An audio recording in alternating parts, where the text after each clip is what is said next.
If you create structural frames, this new application inside of NX called Structure Designer just may be your perfect application for design purposes. Our goals here are to create a machine frame around our conveyor system here. You can work in two ways. You can either build your machine first and then wrap the frame around it, or build your frame first and then hang your components off of it. So new in the application here, Structure Designer, if you go to your application menu and you go to More, you will see a new entry called Structure Designer. I already have the command added here for quick access. Once you add that that command, you will find commands for a new structure, construction commands, member commands, visualize, and a few other things. Also, there is a new navigator here just for Structure Designer. How the system works is in your top level assembly, the system will automatically create a subassembly to the naming of your choice, and anything that you create will automatically be placed in that subassembly. How you create this is with the new structure command. You specify the up direction, and I'll show you why you need that a little later on, your shapes catalog, and your name. Once you've done that, it will create the subassembly for you and automatically make that your active subassembly. Now, anything I add, whether it be sketches or members or specialty features like mounting feet, will automatically be placed in that and managed using the navigator. All right, so at this point, time to build our skeleton or our cage for our frame. There's a few ways that you can do this. You can use traditional sketching commands, or my personal favorite is the new frame command. All you need to do is click one time, a second time, and a third time for the actual height, and it creates the structural frame for you. If you want to add some additional members in here, these handles are at your fingertips, allowing you to click them, grab them, and drag them and copy them or move them to a different location. I am going to move these to about the midpoint of my frame. Once you hit apply, it puts you in the command again, so you can create another frame, whether it be on top or, in this case, on the very bottom of my machine, adding a small footrest. That constitutes the bulk of what I consider the cage for my frame here. What I might want to add is a couple of diagonal stiffening members, so I'm going to go ahead and add a few of those. We'll add maybe just one or across the front and maybe one across the back. So I'm going to use the line-to-line command, and I'm going to go from point to point and create a couple diagonal stiffening members. We'll convert these to 3D frames in just a few minutes. All right, now it's time to convert, or not convert, but create actual 3D members. So there's a member command up there that gives you access to the library and gives you access to what curves you want to turn into a 3D member. Our library is pretty rich. If I start at the top, go from angle equal, we have most things in steel and aluminum. We have different standards, whether it's DIN, EN, or ANSI if you're working in an English type template. Different grades of steel and tons of sizes for each one of our members. We also have unangle equal, channel, and as I drill down the list here, you can see that not only are we giving you a wide variety, but we're actually parameterizing these models. If you're not sure what the parameters are, just look at the icon and then look at the table of dimensions to see exactly what maps to what. Let's create a machine out of square tubing, and maybe around 60 by 4, and I'm going to simply pick the entire frame 2, and we'll convert all of those members or those sketch elements to a frame member for me. Now, as it's creating these unique members and adding them to my tree, the system is smart enough to know what side to add the material to. I have a rule set up that says always add the material to the inside, and the uppermost members, I want you to miter those and butt everything else.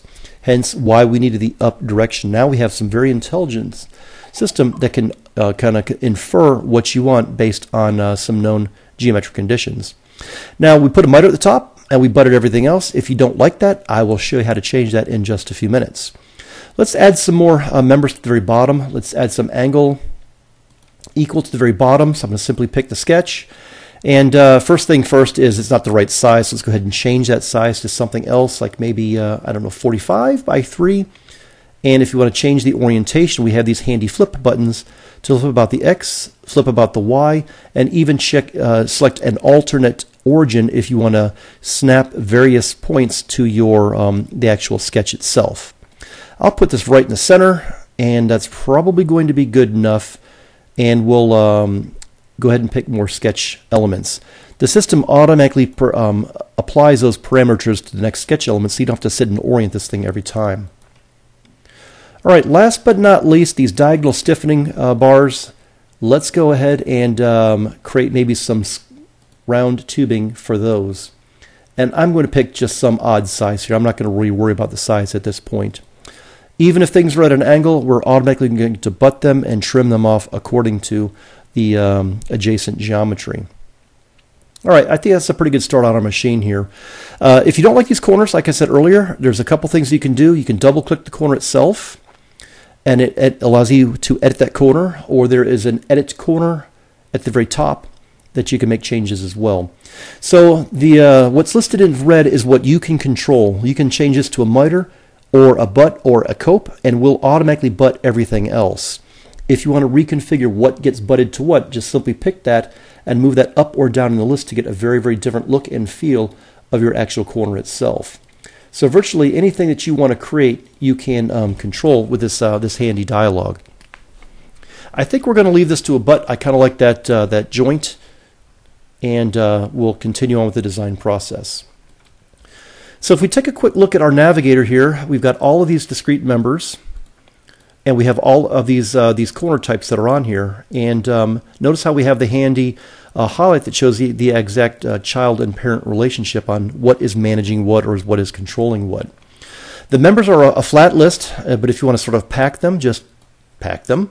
And we will take any geometrically identical member and combine it together. Now, it is still a unique member on disk, but at least you can get an at-a-glance magnitude of the complexity of your design from the navigator. Also, if you want to see what members are what, there is a handy visual stock report that can be run that shows in color all of the tubes, all the round tubes, all the angle iron, and so on and so forth. Nice, fast way of seeing what is what your model is being made of.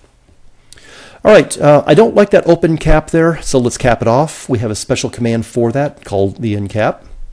You can either place material inside or outside. And outside you have the option to preserve the overall length, so we'll actually trim the member back. And we will add a chamfer of about maybe 7 millimeters, and we'll simply pick that face and the system will do the rest. And I'm going to hit the OK button. And we have our end cap, and notice how it trimmed the faces off there. All right, now if you want to stiffen some things up, we have a gusset command that does that, kind of like a corner stiffener.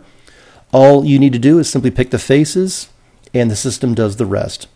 Now we have options for triangular, with a nose, square, rectangular, and you can even control the parameters or the sizes of everything with this table of dimensions. You can even control the thickness, whether it goes to both sides, the inside, the outside, and you can even kick it over to one side or the other, depending on what your actual design conditions are. We'll rotate this over and we'll add a couple more gussets to the inside of our model. That's probably going to be good enough for right now, a good stiff corner. All right, at this point, let's make sure our model is actually going to work or not run into our conveyor system. So what we're going to do, we're going to make our top level assembly our work part. We are going to go to modeling and then activate animation designer and hit the play button. So this shows any interferences that we have in our model. Now I put one in here intentionally just to show you the general design process on how to interact with your frame design and other things that you're building on or around your frame. Now obviously there's an interference there. The question is how easy can we fix that? So all you need to do is go to Structure Designer and go to the frame member operation, drag that out of the way above or however far you think you need, and it will reconfigure all the members, redoes all the corners, maintains the orientation of your member placement, and redoes any corners or gussets or whatever kind of features that you've added to your model here. All in pretty quick performance. All right, last but not least might be the addition of some mounting feet. So up on the top you have a place equipment We are going to be renaming this thing eventually, so just keep in mind that the icon and the command might look a little different by the time you start to use this thing. We'll place a couple of square mounting feet at the very bottom of our model. And the system will prompt me for dimensions for my, my individual model here, or my parameters. So for example, I probably want this a bit larger, so I'm going to pick a stock size of 200 by 200, and the system will reconfigure that part for me and add it to my assembly. It's also trimmed back that length of that member so it is no longer, so the overall height of my frame has been maintained. All right, last but not least, it's time to create a drawing of this thing. So let's go ahead and make our top level assembly active, and we'll create a drawing.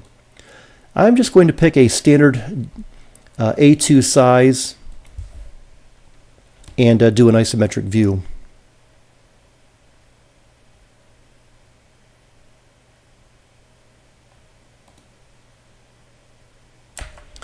I'll change my scale to 1 to 10, and let's go for a trimetric view. And we'll place this somewhere on our convenient on our sheet. Now that our view is placed, let's add a parts list. I already have my parts list customized. It includes a cut length option, and you can see from the dialog or the table that as I highlight something, it shows you not only the member, but actually shows you the true cut length as well in millimeters. If you make frames, check out Structure Designer. Thanks for watching.